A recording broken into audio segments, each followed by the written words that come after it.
हम लोग अब इस चैप्टर के पार्ट बी के साथ स्टार्ट कर रहे हैं, ठीक है।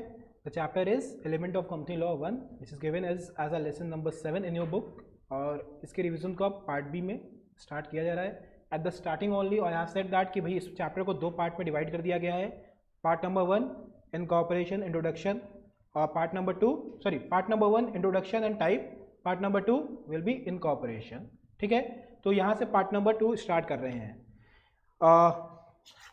ठीक है। Promotion and incorporation of company, कुछ पॉइंट आपके पैराग्राफ में लिखे हुए हैं, ठीक है। बहुत सारे पैराग्राफ में आपका बहुत लेंदी खींच के लिखा हुआ है, यहाँ पे हमने बहुत शॉर्ट कर दिया है। क्या है यहाँ से आप समझना। सबसे पहली एक्टिविटी कहाँ से स्टार्ट होती है कंपनी बनने के लिए। कुछ लोग साथ आते हैं जो मिनिमम नंबर का क्राइटेरिया उसको फुलफिल करते हैं, एक आइडिया डेवलप करते हैं। आइडिया डेवलप करने के बाद एक बिजनेस को डेवलप करते हैं। Business must be lawful. जब वो लॉफुल बिजनेस डेवलप करते हैं तो फिर उसको इनकॉर्पोरेट करवाते हैं। इनकॉर्पोरेट किसके पास करवाएंगे? एक रजिस्ट्रेशन अथॉरिटी है आरओसी, उसके पास जाके, ठीक है। ये होता है पूरा प्रोसीजर छोटा सा ब्रीफ में इनकॉर्पोरेशन का। अगर इसमें आप देखोगे जो आपके बुक में दिया हुआ है, the whole process of company formation में be divided into 3 distinct stage. Number 1 promotion, incorporation, commitment of business. सबसे पहले उस बिजनेस को प्रमोट करना होता है। प्रोमोटर क्या करता है? जितनी भी बेसिक रिक्वायरमेंट है for the purpose of registration of a company, उन सभी रिसोर्सेज को एक साथ लाता है, पर्पस को डिफाइन करता है, उस आइडिया को वो स्ट्रक्चर देता है। उसके बाद फिर वो इनकॉर्पोरेशन के लिए जाता है। इनकॉर्पोरेशन में रजिस्ट्रार बहुत सारे फॉर्म भरवाएगा, नाम का फॉर्म भरवाएगा अलग, एमओए का अलग, डिक्लेरेशन का अलग, एओए का अलग, फर्स्ट डायरेक्टर का अलग। जब सब कुछ फुलफिल कर रेडी हो जाएंगे, सारी फीस पेड हो जाएगी, तब उसके बाद बिजनेस स्टार्ट होगा, ठीक है। एक कमिटमेंट ऑफ इनकॉर्पोरेशन का सर्टिफिकेट मिलेगा, सर्टिफिकेट ऑफ इनकॉर्पोरेशन मिलने के बाद बिजनेस स्टार्ट होगा। ये होता है इनकॉर्पोरेशन का पूरा प्रोसेस। स्टार्ट करते हैं प्रमोशन से। प्रमोशन क्या है? Basically promotion is a process of conveying an idea and developing it into a concrete proposition or a project to be accomplished by the incorporation or flotation of body. Basically क्या कर रहा है? पहले एक idea बना रहा है, उसको शेप दे रहा है, और ये पूरे प्रोजेक्ट को या आइडिया को खत्म कैसे कर रहा है, अकम्प्लिश कैसे कर रहा है? बाय इनकॉर्पोरेशन और फ्लोटेशन ऑफ कंपनी, ठीक है। The person accomplish these objective are known as promoter, ठीक है। अब प्रोमोटर को देख लेते हैं। प्रोमोटर तीन तरीके से आइडेंटिफाई किया जाता है किसी कंपनी का प्रोमोटर कौन है। नंबर 1, प्रोस्पेक्टस में लिखा होगा उसका नाम, he is the promoter of our company. या फिर जो एनुअल रिटर्न फाइल होगा पहला, उसमें नाम लिखा होगा प्रोमोटर का, who is the promoter of the company. उसके अलावा क्या है?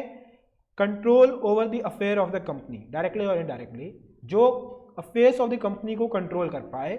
और आखिरी क्या है? हुज एडवाइस, डायरेक्शन, इंस्ट्रक्शन, जिसके एडवाइस, डायरेक्शन, इंस्ट्रक्शन को बोर्ड ऑफ डायरेक्टर्स मानने के लिए मजबूर हो, एक्स्टम टू एक्ट हो, जिसके एडवाइस, डायरेक्शंस, इंस्ट्रक्शंस पे ही बोर्ड ऑफ डायरेक्टर एक्ट करेंगे। अब इसमें एक क्राइटेरिया अलग कर दिया जाता है, जो प्रोफेशनल कैपेसिटी में, जैसे कि लॉयर या सीएस जो एडवाइस देते हैं डायरेक्टर को, कल की क्लास में आपने देखा था कि भाई सीएस को भी एडवाइस देना होता है, तो जो प्रोफेशनल कैपेसिटी में एडवाइस देते हैं उनको प्रोमोटर नहीं मानते। उसके अलावा कोई ऐसा बंदा है जिसके एडवाइस पे या फिर डायरेक्शन पे या इंस्ट्रक्शन पे board of director accustomed to act हो, मतलब करना ही पड़ेगा काम, वहां पे उसको प्रमोटर कह दिया जाएगा, ठीक है।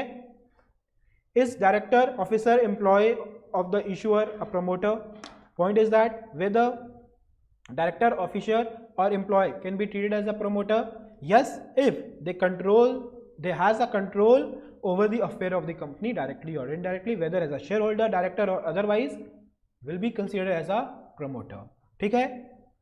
कंट्रोल का मतलब फिर वही है, right to appoint majority of directors और कंट्रोल द मैनेजमेंट और पॉलिसी डिसीजन।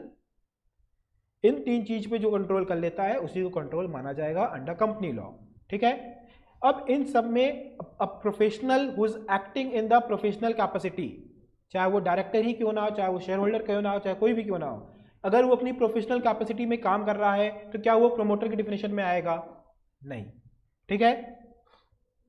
फिर आता है promoters contract. Whether a contract made by a promoter before the incorporation of company can bind a company? Answer is no. इसके लिए एक बड़ा important case है, इनफैक्ट 2 केस हैं इस रिगार्ड में। Case number 1 is Kellner versus Baxter, ठीक है। तो ये बड़ा इंपॉर्टेंट केस है, फैक्ट में अभी नहीं जा रहे हैं। इसमें कहा क्या गया था company could not ratify contract made by a promoter before its incorporation. Incorporation से पहले जो भी कॉन्ट्रैक्ट किए गए हैं company could not ratify it, but there is some relief under specific relief act, जिसमें कहा क्या गया है, इसमें यह कहा गया है कि कोई specific performance under section 15 of a specific relief act, promoter can enforce any specific performance, या फिर third party can enforce specific performance in respect of a contract entered by a promoter before the incorporation. इसके बाद section 19 में क्या कहा गया है, other party can also enforce the contract if the company has adopted after the incorporation and the contract within the terms of incorporation। अगर within the terms of incorporation में उस contract को adopt कर लिया है कंपनी ने, तो other party जो होंगे वो भी केस कर सकते हैं कंपनी पे या उसको इन्फोर्स करा सकते हैं, ठीक है, लाइबिलिटी क्रिएट हो जाएगी। ये रिलीफ कहाँ दी गई है, स्पेसिफिक रिलीफ एक्ट में दी गई है। क्या कंपनी लॉ में इसके बारे में कुछ बोला है? नहीं, कंपनी लॉ से रिलेटेड सिर्फ एक केस है केलनर वर्सेस बेक्स्टर का, जिसमें कह दिया गया है company could not ratify the contract done before the incorporation. Clear है? फिर आता है legal position of the promoter. Promoter की लीगल पोजीशन क्या है? बहुत सिंपल, ना ही वो एजेंट है ना ही वो ट्रस्टी है, वो क्या है, वो एक फिड्यूशरी पोजीशन में है इन अ कंपनी। फिड्यूशरी पोजीशन कैसी है उसकी? वो कंपनी को एग्जिस्टेंस में लाने के लिए सारे जरूरी काम कर रहा है, ना उससे ज़्यादा उसका कोई रोल है ना उससे ज़्यादा कोई उसकी ड्यूटीज है। क्लियर है? He is neither an agent nor a trustee, ठीक है। व्हेन द प्रोमोटर, अच्छा यहाँ पे फिड्यूशरी रिलेशन में होने नाते उसको हर बात को फुल डिस्क्लोजर देना पड़ेगा जो भी रेलिवेंट है for the company. Along with that he can not make any kind of a secret profit. Whether promoter can make a profit against the company? Yes, he can not make secret profit. जो भी profit बनाएगा वो उसको disclose करना पड़ेगा। Clear है? Is that clear? When the promoter defraud the company, he become liable for the damage। जब भी वो फ्रॉड करेगा कंपनी के against, he will become liable for the damage, ठीक है। फिर आते हैं incorporation, which is the second process of incorporation जो हम लोग पढ़ रहे थे। इनकॉर्पोरेशन में सबसे पहले क्या करेंगे? सबसे पहले हम लोग चेक करेंगे नाम है कि नहीं है, ठीक है। नाम क्या रखना है सबसे पहले ये पता करेंगे। उसके लिए क्या है, कुछ कंडीशंस बताई गई हैं, बट उसके लिए सबसे पहले आप फॉर्म नंबर जान लो। फॉर्म नंबर कहाँ गया? यहाँ गया, INC 1। बहुत जरूरी है फॉर्म नंबर याद रखना।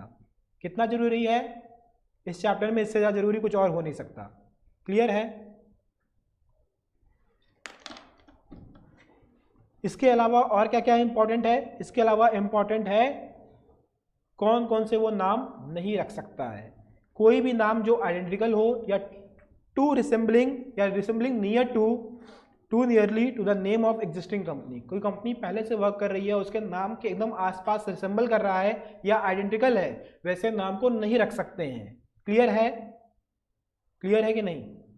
इसके अलावा और क्या कहा गया है? जो नाम रखने को अगर अलाउ कर दिया गया, that will constitute an offence under the law, वैसे नाम को भी रखने को अलाउ नहीं करेंगे। और जो भी अनडिजायरेबल होगा in the opinion of central government, any law which is undesirable in the opinion of central government is can also not be kept as a name, ठीक है। क्लियर है कि नहीं? इसके लिए जैसे कि एक एग्जांपल दिया गया था, लेट मी सी, हमने वो मेंशन किया है कि नहीं? हाँ, नहीं वो मेंशन नहीं है, हाँ मेंशन है, sorry. Symbol and name prevention act ये दिया हुआ है। जैसे ये एक्ट बना हुआ है किसी भी नाम के प्रॉपर यूज के लिए, तो इस एक्ट में जिसको भी गवर्नमेंट मेंशन कर दे कि भाई वो अनडिजायरेबल या इनप्रॉपर है, वैसे नाम आप नहीं रख सकते, ठीक है। इसके अलावा और क्या क्या याद रखने वाली चीज है इसमें से?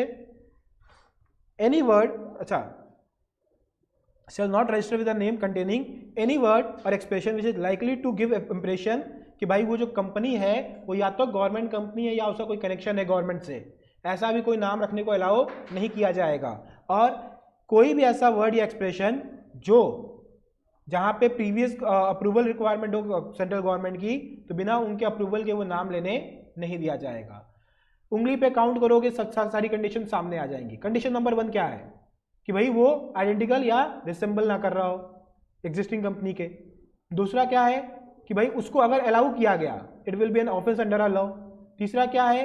Undesirable in the eyes of government, ठीक है। उसके बाद क्या कहा गया? कोई भी नाम जो गवर्नमेंट कंपनी ना लगने लगे या गवर्नमेंट से कोई रिश्ता ना देने लगे आपका। और उसके आगे फिर क्या कहा गया कि भाई कोई ऐसा नाम जहां पे गवर्नमेंट की परमिशन रिक्वायर्ड है, अप्रूवल रिक्वायर्ड है, बिना उनके अप्रूवल के वो नाम नहीं रख सकते। क्लियर है? इसके बाद फिर क्या आता है? इसके बाद आता है a person may make an application, form कौन सा है?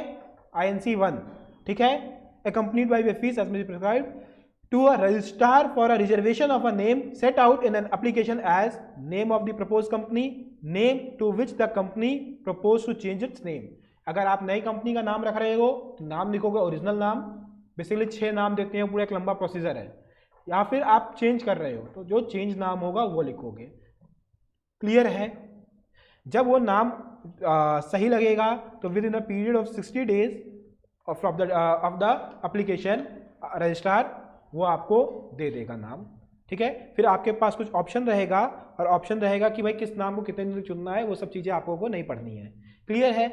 नाम में हम एक बार फिर से रिपीट कर दे रहे हैं। सेक्शन 451 मतलब 4 subsection 5 clause 1 clause lays down that upon the receipt of an application under subsection 4 the registrar may on the basis of the information and document furnished along with the application reserve the name for a period of 60 days from the date of application। 60 दिन तक वो नाम आपका reserve रखा रहेगा। 60 दिन के बीच में कभी भी चाहिए अपना नाम चुन लीजिए, जिस नाम को आप चूज कर लेंगे वही नाम आपका हो जाएगा। क्लियर है? इसके अलावा आते हैं हम लोग प्रिपरेशन ऑफ MOA और AOA पे। MOA प्रिपेयर करने के लिए क्या क्या इंपॉर्टेंट बातें आपको याद रखनी है? Number 1 it's a constitution of a company, number 2 it's a charter of a company. ये सब नाम याद रखिएगा, please don't get confuse in this name. Question यहाँ पे आ सकते हैं। क्लियर है? क्लियर है कि नहीं? कभी हमको लगता है कि आप में से कोई टोक नहीं रहा है, कोई वीडियो पे ना लिख दे सर बहुत जल्दी आप भाग रहे थे, कुछ समझ में नहीं आया। उनके पास ऑप्शन है, उनके पास ऑप्शन ये है कि वीडियो को 0.75 पे जाकर स्लो कर सकते हैं, लाइक 0.25 स्लो नहीं होता है। हम देखें बच्चे जो टीचर्स पढ़ा रहे होते हैं खासकर यूट्यूब पे, जिनकी वीडियो 1 घंटे के आसपास की हो जाती है, सभी बच्चे 1.25 पे करके चलाते हैं, काम भर के इन्फॉर्मेशन मिल जाती है उतने में। ठीक है, तो हम इतने तेज बोल रहे हैं कि मेरी वीडियो लोग स्लो कर लेंगे, क्या कर सकते हैं। और खैर, the foundation of which it will be a foundation document on which the structure of a company is build. ये सब बात याद रखिएगा, कभी कभी हलवा क्वेश्चन आ जाते हैं कि which of the following document is known as charter of the company, या which of the following document is known as constitution of a company, या फिर MOA is also known as ABCD। उसमें एक option हो सकता है constitution of a company या charter of the company, आप फटाक से उस पर टिक कर सकते हैं। क्लियर है? क्लियर है कि नहीं क्लियर है? ठीक है। It define the scope of the companies activity and it's relation with the outside world. Company का क्या क्या स्कोप है, किस क्या क्या पावर है, कहां तक वो कंपनी काम कर सकती है और उसका क्या रिलेशन बनेगा विद द आउटसाइडर, ये कौन डिफाइन करेगा? MOA। और इसके साथ the first step in the formation of a company is to prepare the document called MOA। आप इस तरह से समझो कि कंपनी की सोल आत्मा कहां है? MOA में। ठीक है। सेक्शन 3 क्या कह रहा है? 2, 7 और 1 person by subscribing their name or his or her name to a memorandum and complying with the requirement of this act and this is in respect of its registration। जब भी MOA फाइल होगा उसमें एक subscriber clause होगा। ठीक है, उस subscriber clause में जो भी ओरिजिनल शेयर होल्डर होंगे, जो भी ओरिजिनल फर्स्ट शेयर होल्डर्स होंगे वो साइन करेंगे। प्राइवेट कंपनी में मिनिमम कितनी साइन चाहिए? 2, पब्लिक कंपनी में मिनिमम 7 और 1 person कंपनी में मिनिमम 1। क्लियर है? उसमें तो मिनिमम मैक्सिमम दोनों एक हो गई। ठीक है। To subscribe means to append one signature और a mark a document as an approval और attestation of its content. Subscribe करने का मतलब क्या है? जो उसके कंटेंट है उसकी फुल रिस्पॉन्सिबिलिटी लेते हुए उसको आप अटैच कर रहे हो, उसको साइन कर रहे हो, उसको मार्क कर रहे हो, कह रहे हो भाई इसमें जो डॉक्यूमेंट लिखा हुआ है उसके लिए हम फुली लाइबल हैं। क्लियर है? मेरे रिसेंटली अभी एक वीडियो पे देखे हम, 2 डिसलाइक आया था, हमें समझ में आ गया, बच्चे बहुत मतलब आए हैं, डिसलाइक किए हैं, पूरी पहले शुरू के 10 मिनट 15 मिनट देख के और चले गए हैं। शुरू के 10-15 मिनट में हम बहुत स्लो होते हैं, मतलब बहुत बड़े आराम से स्टार्ट करते हैं, जस्ट लाइक धोनी, कोई जल्दी नहीं रहती। बट ऐसा है कि बच्चों को अगर जल्दी है तो थोड़ा तेज बोल के जल्दी जल्दी कंप्लीट कर दिया जाए। खैर, according to section 2 subsection 56 of a companies act, memorandum means the memorandum of association of a company originally framed and altered. वैसे तो मेरे को डाउट है कि इस क्लास में से कोई जाकर तो मेरे डिसलाइक नहीं कर रहा है, यहाँ तो फीडबैक नहीं दे पा रहा, जाके वहाँ देखो देखो, ये है बच्चे। खैर कोई बात नहीं। सेक्शन, कुछ बोल रहे हो? नहीं, वो कुछ बोला है बगल में, सुमित। सुमित नाम के लोग बड़े खतरनाक होते हैं, उनसे दोस्ती नहीं रखनी चाहिए ज़्यादा। Section 4 of a Companies Act 2013 specifies in clear term the content of the important document which is the charter of the company, the memorandum of association. यहाँ पे एक पाल्मर थे, इन्होंने कुछ ऑब्जर्व कर लिया, खाली बैठे हुए थे, इन्होंने क्या ऑब्जर्व किया? MOA is a document of a great importance in a relation of a proposed company. एक सिंपल सी लाइन कहीं भी मेंशन कर सकता था, क्योंकि पाल्मर के नाम के साथ मेंशन कर दिया है, एग्जाम में आ सकती है। ये लाइन दे देगा और लिख देगा हु सेड दिस। अब आप खोजते रहिए कि आपके बुक में ये लाइन कहाँ दी हुई है, किसने कहा है। ठीक है, यार हमने बता दिया क्या क्या क्लॉज होंगे आपके मेमोरेंडम में। नेम क्लॉज होगा, पब्लिक कंपनी लिमिटेड लगाएगी, प्राइवेट कंपनी प्राइवेट लिमिटेड लगाएगी। स्टेट या लोकेशन क्लॉज होगा, जहाँ एड्रेस क्लॉज, जैसे यहाँ पे कंपनी का रजिस्टर्ड ऑफिस एग्जिस्ट करेगा। ऑब्जेक्ट क्लॉज होगा, जिसमें मेन ऑब्जेक्ट और साइड ऑब्जेक्ट जो भी होंगे, हेल्पिंग ऑब्जेक्ट जो भी होंगे, वो मेंशन किए जाएंगे। उसके अलावा लायबिलिटी मेंशन की जाएगी, लायबिलिटी बाय शेयर है, गारंटी है, किस तरीके का है। ठीक है, इसके अलावा फिर कैपिटल लिखा होगा, और कैपिटल के बाद बेसिकली कैपिटल, उसके बाद सब्सक्राइबर, उसी में सब्सक्राइबर होते हैं आखिरी में। और अगर 1 पर्सन कंपनी है तो भाई नॉमिनी का नाम भी होगा, एक नॉमिनी क्लॉज भी होगा। क्लियर है? अगर 1 पर्सन कंपनी है तो एक नॉमिनी का नाम मेंशन करना जरूरी है एमओए में। ठीक है, क्लियर है? फिर हम आते हैं आर्टिकल ऑफ एसोसिएशन पे। आर्टिकल ऑफ एसोसिएशन क्या है? बेसिकली अगर हम कहते हैं कि जितनी पावर है, जितने ऑब्जेक्टिव्स हैं, वो एमओए में बताए गए हैं, तो आर्टिकल में क्या बताया गया है? Rules, regulations, it is a kind of by act या by product of the law for the company. Company can not act beyond its AOA, पहली बात तो ये जान लीजिए। दूसरी बात, AOA can not form in the contravention of MOA और 2013 एक्ट। ठीक है, और यहाँ पे इस चीज को आप समझिए, एओए की इंपॉर्टेंस क्या होती है कि अगर एओए में लिख दिया है कुछ काम करने का तरीका, उतनी ही पावर रह जाएगी आपकी, उतने ही उसी तरीके से करना पड़ेगा, क्योंकि ये रूल और रेगुलेशन है। तो कंपनी के ऑब्जेक्ट के कंट्रावेंशन में एओए नहीं बनाना है, ऐसा भी एओए नहीं बना देना है कि भाई आगे चल के वो कंपनी अपना काम ही ना कर पाए। तो एओए बहुत ध्यान से बनता है, बड़ा डिटेल रूल्स होते हैं, बहुत बड़ा डॉक्यूमेंट हो जाता है कभी कभी वो। अगर कुछ नहीं है, कुछ नहीं पता कहाँ से वो रेगुलेट होगा, table A of schedule 1 of the act, ये याद रखना, ये इंपॉर्टेंट है। Table A of schedule 1 of the act. ठीक है, क्लियर है? क्लियर है कि नहीं? इसमें एक बड़ा इंपॉर्टेंट केस है, Ashbury railway carriage and iron company limited versus Riche. इसमें क्या कहा गया था? इसमें यह कहा गया था कि भाई देखो, ऐसा है जो एओए है वही बड़ा ग्रेटर इंपॉर्टेंस का है, कंपनी उसको कॉन्ट्राडिक्ट नहीं कर सकती है, उसको कॉन्ट्रावेंट नहीं कर सकती है। क्लियर है? Article must not contain anything illegal और अल्ट्रा वायरस द मेमोरेंडम और लॉ। जो लॉ या मेमोरेंडम बना हुआ है उसके बियॉन्ड या उसको कॉन्ट्राडिक्ट नहीं कर सकते हैं। उसके अल्ट्रा वायरस मतलब बियॉन्ड द पावर, तो बियॉन्ड नहीं जा सकते हैं। क्लियर है?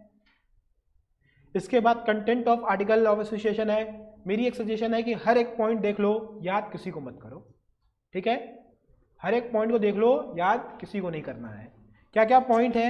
एक्सक्लूजन होली और in part of a table F, adoption of primarily contract, number and value of share, issue of preference share, allotment of shares. बहुत लंबी लिस्ट है, हम रीड नहीं कर रहे।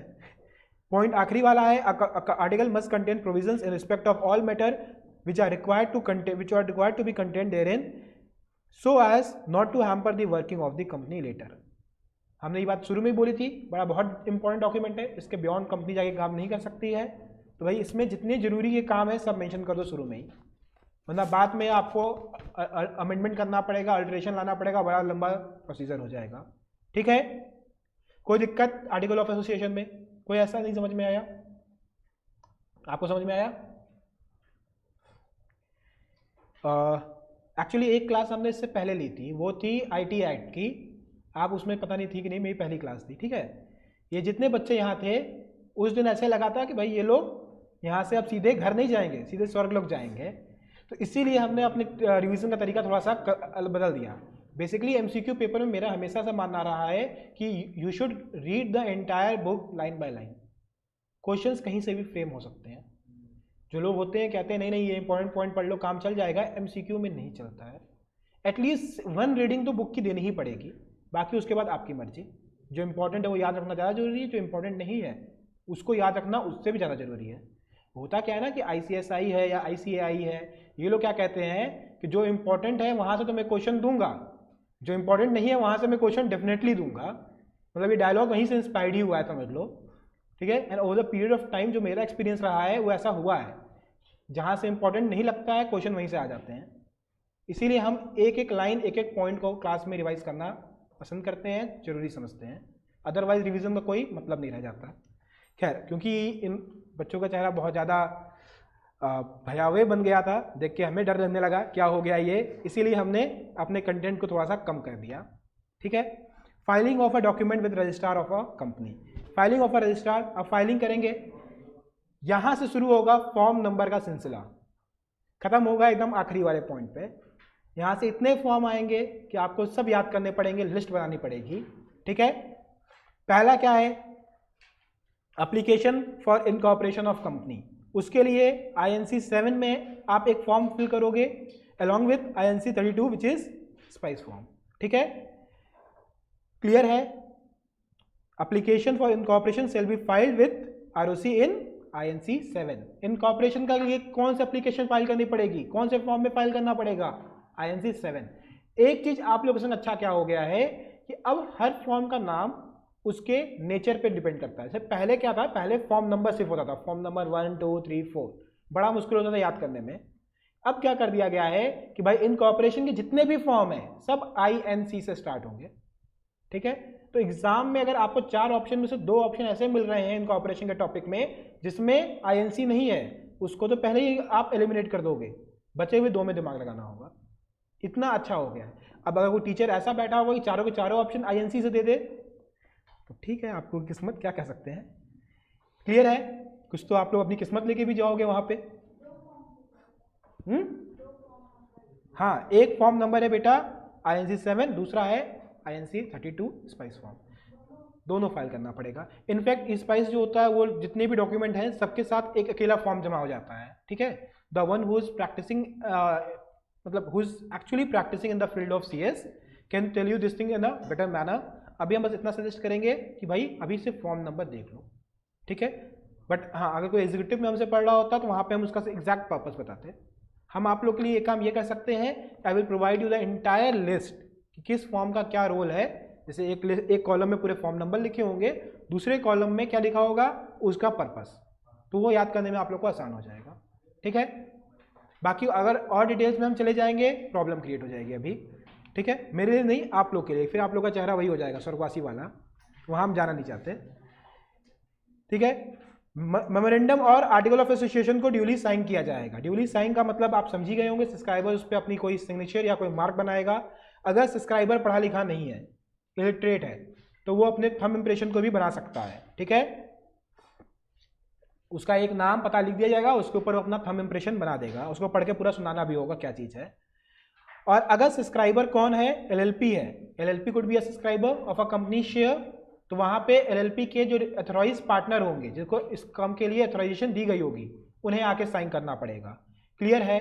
या फिर किसी और फॉर्म ऑफ बॉडी कॉर्पोरेट है तो उनका वो डायरेक्टर, ऑफिसर या एम्प्लॉय जिसको ये अथॉरिटी दी गई हो कि भैया आप इस कंपनी के लिए, इस कंपनी में सब्सक्राइबर बन जाओ और हमारी कंपनी जो सब्सक्राइबर बन रही है उसके बिहाफ पे आप साइन कराओ। क्लियर है।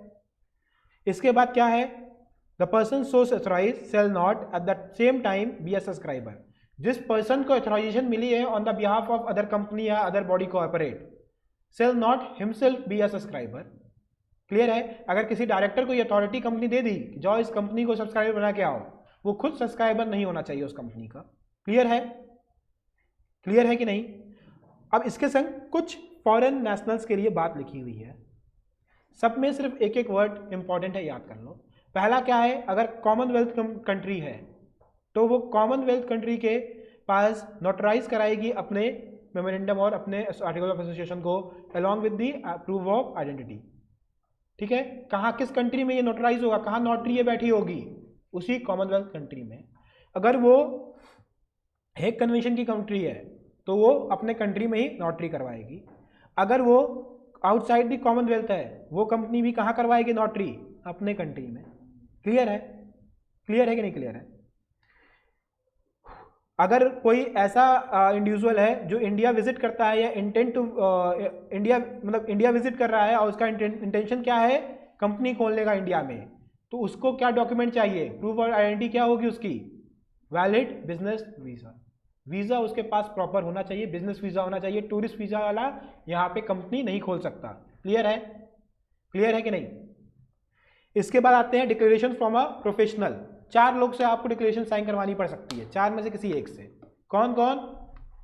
मेरे जैसा कोई एडवोकेट होगा, आप लोग जैसा होने वाला कोई सीएस होगा, बन चुका सीएस होगा, ठीक है, या कोई अंकित सर जैसा सीए होगा, या फिर कोई सीएमए होगा, ठीक है। क्लियर है? Is that clear? ऑथराइजेशन किस फॉर्म में सबमिट होगा? INC 8। कितने फॉर्म पढ़ लिए आप लोग? INC 1 नाम के लिए, 7 एप्लीकेशन के लिए, 32 एप्लीकेशन के साथ जमा होगा, स्पाइस फॉर्म उसको कहते हैं, और फिर क्या आ गया? 8 क्या हो गया? डिक्लेरेशन। क्लियर है?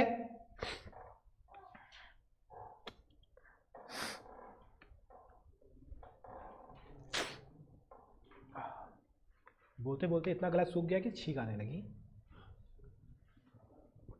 यार देखो, दिक्कत नहीं है, छींकने में दिक्कत ये है कि जो घर पे बैठ के वीडियो देख रहे होंगे वो भी डर जाएंगे, तो इसीलिए छींकना अवॉइड करना है। खैर, फिर क्या आता है? Affidavit from the subscriber to a memorandum. क्या एफिडेविट जमा करनी पड़ेगी? एफिडेविट जमा करनी पड़ेगी। भाई उसने सारी ड्यू डिलिजेंस देखी है, कोई फ्रॉड नहीं कर रहा है, कुछ गलत काम नहीं कर रहा है, वो आपसे पर्पस नहीं पूछेगा, आपसे पूछेगा form number. Form number INC 9 17329 पढ़ लिए आप लोग, ठीक है? पढ़ लिए कि नहीं? 178 932 इतने आ गए INC। फिर क्या है? Furnishing verification of registered office. Furnishing verification of registered office क्या होगा? फॉर्म नंबर INC 22, ठीक है। अब इसमें 2 कंडीशन है। पहली कंडीशन क्या है? हो सकता है at the time of incorporation कोई रजिस्टर्ड ऑफिस ना हो, तो on and from the 15 date of its incorporation and at all time thereafter there shall be a registered office. मतलब इनकॉर्पोरेशन के 15 दिन तक कोई रजिस्टर्ड ऑफिस नहीं है, कोई प्रॉब्लम होगी नहीं।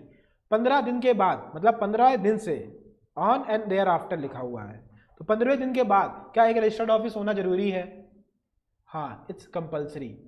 क्लियर है?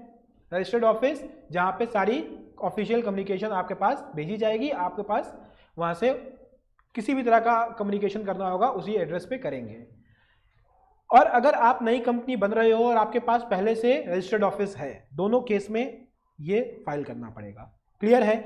INC 22 क्लियर है कि नहीं? A company can furnish to a registrar verification of registered office within 30 days of incorporation। 15 दिन के अंदर ऑफिस होना जरूरी है और 30 दिन के अंदर अंदर आपको 22 फॉर्म जमा करना है। INC नंबर 22 क्लियर है? कोई डाउट? चलो फिर से एक बार फॉर्म रिवाइज कर लेते हैं। 1 for name, 7 for application, 32 spice, उसके बाद आता है 8 for the purpose of declaration, 9 for the purpose of affidavit, and उसके बाद आता है 22 for the purpose of registered office. ठीक है? पर्टिकुलर ऑफ सब्सक्राइबर, सब्सक्राइबर के क्या क्या पर्टिकुलर्स होंगे? नाम, पता, एड्रेस, ऑक्यूपेशन, सारी चीजें देख रहे हो, कितनी सारी चीजें, पूरी एक लिस्ट बनी हुई है। पूरी लिस्ट याद करनी है आप लोग को नहीं, जस्ट एक बार देख लो। जहां पे ये आता है प्रूफ ऑफ आइडेंटिटी, उसको एक बार दिमाग में रखना क्या क्या प्रूफ ऑफ आइडेंटिटी है। ये वही प्रूफ ऑफ आइडेंटिटी है जब एग्जामिनेशन फॉर्म भी आप भरे होगे, आपसे एक आईडी प्रूफ मांगा गया होगा। मांगा गया था, ड्राइविंग लाइसेंस भरे होगे, कोई आधार कार्ड भरा होगा, देखो ये सारे ऑप्शन यहाँ पे हैं। ठीक है? क्लियर है?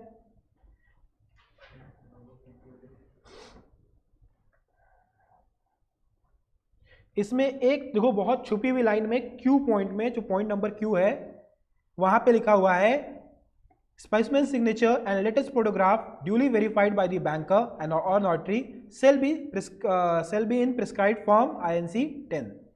कितने चोरी से एक फॉर्म का नाम दे दिया है। कई लोग बुक पढ़ने वाले इस पन्ने को स्किप करेंगे, INC 10 से क्वेश्चन आ जाएगा, गलत करके आ जाएंगे। ठीक है? स्किप कर दिए थे आप लोग भी। वैसे तो आप लोग को लिस्ट ऑलरेडी दी गई होगी मेरे ख्याल से। कुछ INC फॉर्म से कोई लिस्ट दी गई है कि नहीं दी गई है?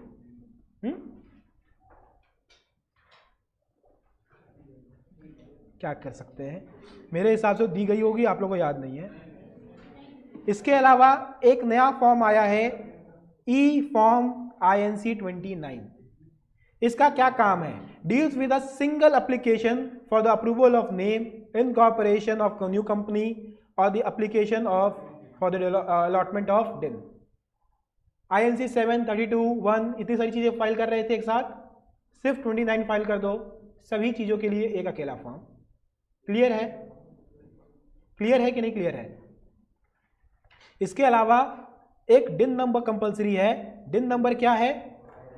Director identification number. Director identification number चाहता है डायरेक्टर्स को for the purpose of becoming a director. ठीक है, इसके भी कुछ फॉर्म्स आपको यहां बताए गए होंगे, जैसे कि ROC के पास कौन सा डिन फाइल होगा? डिन नंबर 12, सो DIR 12। ठीक है, फॉर्म DIR 12। क्लियर है? ROC के पास कौन सा फॉर्म फाइल होगा? The particular of each person mentioned as an article or in the article as an first director of a company and has interest in other firms or body corporate along with his consent to act as a director of a company shall be filed in form number DIR 12। ठीक है, याद रहेगा। इसके अलावा एक form और आता है application and allotment of DIR 3। ठीक है, DIR कितने आपको बताए गए हैं? 2, DIR 3, DIR 12। 3 किस लिए? DIR के लिए, एप्लीकेशन देने के लिए। DIR मिल गया है, अब किसको भेजना है ये इंफॉर्मेशन? ROC को। तब क्या करेंगे? DIR 12। ठीक है, कोई दिक्कत, कोई प्रॉब्लम? फर्स्ट डायरेक्टर वाला पॉइंट फिर से आ जाते हैं। फर्स्ट डायरेक्टर में सिर्फ इतना बात कहा गया है कि जो भी कंपनी का फर्स्ट डायरेक्टर बन रहा होगा जिसका नाम आर्टिकल में होगा, बेसिकली फर्स्ट डायरेक्टर का नाम आर्टिकल में दिया रहता है, आर्टिकल ऑफ एसोसिएशन में। जो भी first director of a company बन रहा होगा, मिनिमम नंबर आपको पता है कितने कितने चाहिए, 1 2 3, मैक्सिमम 15। 15 से ऊपर के लिए शेयर होल्डर की अप्रूवल जाती है। खैर, शेयर होल्डर और सेंट्रल गवर्नमेंट दोनों की अप्रूवल जाती है, खैर वो अलग पोर्शन है। जो भी first director of a company बन रहे होंगे उनको फॉर्म नंबर DIR 12 में एक कंसर्न देनी होगी ROC के पास। पहले एक कंसर्न लेटर देंगे प्लस DIR 12 फाइल होगा ROC के पास कि भैया ये डायरेक्टर बन सकते हैं, इनके पास डिन नंबर है। क्लियर है? बस इतनी सी बात लिखी है, कोई डाउट? पक्का? इसके अलावा और क्या लिखा हुआ है? DIR 3 हमने बता दिया है। पावर ऑफ अटॉर्नी में क्या लिखा हुआ है कि कोई भी प्रमोटर अगर कोई काम करना चाह रहा है, खुद से नहीं कर पा रहा है, किसी और से कराना चाह रहा है, तो उसके लिए पावर ऑफ अटॉर्नी बना सकता है। उसमें उसकी जितनी पावर होगी वो दूसरे को ट्रांसफर कर सकता है अपने मन से। ठीक है, इशुएंस ऑफ सर्टिफिकेट और इनकॉर्पोरेशन बाय रजिस्ट्रार। यहाँ क्या लिखा हुआ है? Registrar will issue a certificate of incorporation. ठीक है, इसमें INC नंबर नहीं लिखा हुआ है तो आप लोग को पढ़ने की जरूरत भी नहीं है, नहीं हम एक्स्ट्रा आप लोग को लोड डालेंगे। कौन इशू करेगा registrar certificate of incorporation? ROC। Exam में इस पे क्वेश्चन आया हुआ है, who is issuing authority for certificate of incorporation? Central government, state government, ROC या फिर कोई एक और अदर बॉडी का नाम दे दिया है। आंसर क्या है? ROC। ठीक है, क्लियर है? उसके पास सारे डॉक्यूमेंट, जितने ऊपर डॉक्यूमेंट पढ़े हो, MOA, AOA, डिक्लेरेशन, एफिडेविट, किसी तरह का अप्रूवल अगर है तो, या फिर आपका प्रूफ ऑफ एड्रेस, सब कुछ सबमिट हो जाएगा रजिस्टर ऑफिस, सब कुछ। ठीक है, कंक्लूसिव एविडेंस, ये बड़ा इंपॉर्टेंट पॉइंट है, छोटा सा ध्यान से देख लो। Certificate of incorporation given by a registrar in respect of any association shall be a conclusive evidence that the requirement of the act has been complied with. ठीक है, जितनी भी एक्ट में रिक्वायरमेंट है सब कुछ फुलफिल की गई है। ये बात क्या कौन सी डॉक्यूमेंट प्रूफ करेगी? ये तो हम कह ही रहे हैं कंक्लूसिव, कौन सा डॉक्यूमेंट प्रूफ करेगा? Certificate of incorporation. ये होता है एग्जाम में, फिर 2 नंबर गलत होता है, कहते सर हम तो सब पढ़ के गए थे, पता नहीं कहाँ गलत हो गया। अरे क्वेश्चन तो सुन लो, समझ लो। ठीक है, खैर इसके आगे 2 केसेस हैं, केसेस को आप गो थ्रू कर लो। There is again no point of discussing the case in the revision class. I hope आप लोग केस पढ़े होंगे। केस किस इंपॉर्टेंट आप लोग के एग्जाम में ये है कि आपसे केस का नाम नहीं पूछेगा यूजली। 1-2 जो बड़े केसेस हैं, सोलोमन है, एसबरी है, या फिर केलनर वाला है, ठीक है, केलनर वाला है, या फिर इस तरह के जो केसेस होते हैं बड़े, वो एग्जाम में पूछे जा सकते हैं। अदरवाइज जो छोटे केसेस है उनके फैक्ट पे बेसिस पे क्वेश्चन फ्रेम हो सकता है। जैसे कि ये क्वेश्चन है, देखो मूसा वाला, the memorandum of association of a company was signed by 2 adult and by a guardian of 5 other subscriber who were minor. The registrar however registered the company and issued under his hand a certificate of incorporation. It was contended that the certificate of corporation should be declared void. क्यों? क्योंकि जो document file किए गए थे, जो members file किए गए थे सब्सक्राइबर, वो कौन थे? माइनर। क्लियर है? क्लियर है कि नहीं क्लियर है? सर्टिफिकेट कंक्लूसिव होता है, मतलब दुनिया के सामने आप दिखाओगे भाई मेरी कंपनी में सारी चीजें फुलफिल हुई हैं, मगर अगर प्रूफ करने की बात आएगी तो वहां पे वो कंक्लूसिव नहीं होगा, वहां पे फैक्ट्स देखे जाएंगे कि भैया आपका एमओए सही है कि नहीं है। तो जोक सुना, मालूम है कितना भी इनअप्रोप्रिएट होगा, वो जोक हमें भी सुना दो यार तो हम भी हंस लें।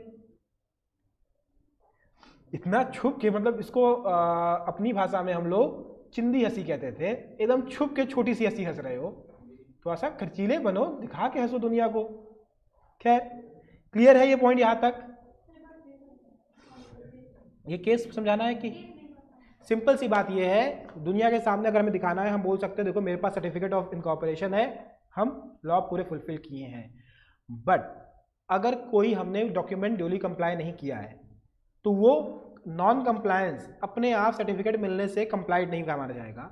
वो नॉन कंप्लायंस पे अगर कभी प्रूफ करने की बात आएगी तो प्रूफ करना पड़ेगा भाई कंप्लाइड है, अगर नहीं प्रूफ कर पाए तो वो सर्टिफिकेट वॉइड हो जाएगा। क्लियर है? ठीक है। फिर आता है सिन नंबर, एक सिन आप लोग कर रहे हैं क्लास में बैठ के SIN वाला, और एक ये सिन नंबर है CIN, कॉर्पोरेट आइडेंटिटी नंबर। इसमें आपको सिर्फ ये याद रखना है कि इसके पूरे 21 डिजिट का ये होता है, इसमें किस पार्ट में क्या लिखा हुआ है, सिर्फ इतनी बातें याद रखनी है। ठीक है? कौन कौन सी बातें हैं? पार्ट नंबर 1 में बताया हुआ है कंपनी लिस्टेड है या अनलिस्टेड है। पार्ट नंबर 2 में क्या बताया हुआ है? इंडस्ट्री, किस इंडस्ट्री में कंपनी खुली हुई है। उसके बाद अगले 2 अल्फाबेट क्या है? स्टेट कोड है। उसके बाद अगले 4 डिजिट क्या है? Year of corporation, sorry incorporation. इसके बाद अगले 3 अल्फाबेट क्या है? Classification of company, public company है, प्राइवेट कंपनी है, किस तरह की कंपनी है। और उसके बाद आखिरी 6 डिजिट क्या है? आपका यूनिक रजिस्ट्रेशन नंबर। ठीक है? ये 6 पार्ट याद रखने जरूरी हैं, बड़े आसान है। सबसे पहले लिस्टेड अनलिस्टेड, दूसरे नंबर पे क्या आता है आपका? कैटेगरी ऑफ इंडस्ट्री, तीसरे नंबर पे स्टेट कोड, चौथे नंबर पे ईयर ऑफ इनकॉर्पोरेशन, 5वें नंबर पे क्लासिफिकेशन ऑफ कंपनी, और आखिरी में रजिस्ट्रेशन नंबर। ये याद रखना जरूरी है। ठीक है? अगर यहां तक चीजें आप लोगों को क्लियर हैं तो इस चैप्टर का रिवीजन होता है कंप्लीट। ठीक है? कुछ इस चैप्टर के एंड में, अच्छा सॉरी, कमिटमेंट ऑफ बिजनेस लिखा हुआ है। पहले commitment of business certificate issue होता था, अब उसको एबॉलिश कर दिया गया है, अब उसकी रिक्वायरमेंट नहीं है, बिना उस सर्टिफिकेट के भी कंपनी कमेंस कर सकती है। ठीक है? क्लियर है? जैसे ही इनकॉर्पोरेट होती है, इनकॉर्पोरेशन का कंपनी कर सकती है अपना बिजनेस स्टार्ट। फटाफट इसके आंसर्स देना शुरू करो। Public corporations like LIC have been brought into existence through, कैसे इसको एग्जिस्टेंस में लाया गया है? Special act of parliament. कहां लिखा है? LIC एक्ट है बेटा इसके लिए, इसीलिए तो MCQ दे दिया है वो बुक में ही, क्योंकि बुक में नहीं लिखा है। उसको पता था कि आप आओगे और कहोगे ये बात, तो उसने कहा हम MCQ प्रोवाइड कर देते हैं आपको। क्लियर है? कोई डाउट?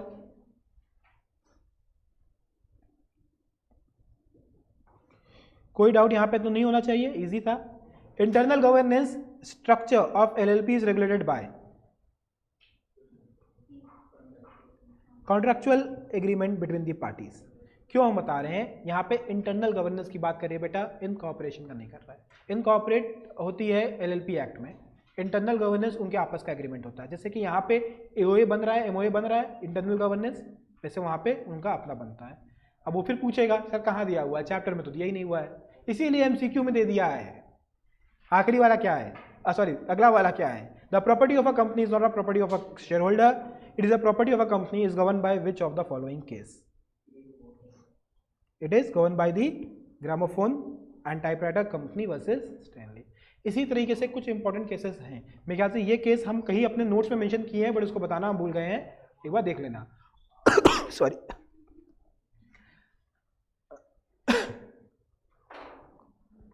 हाँ,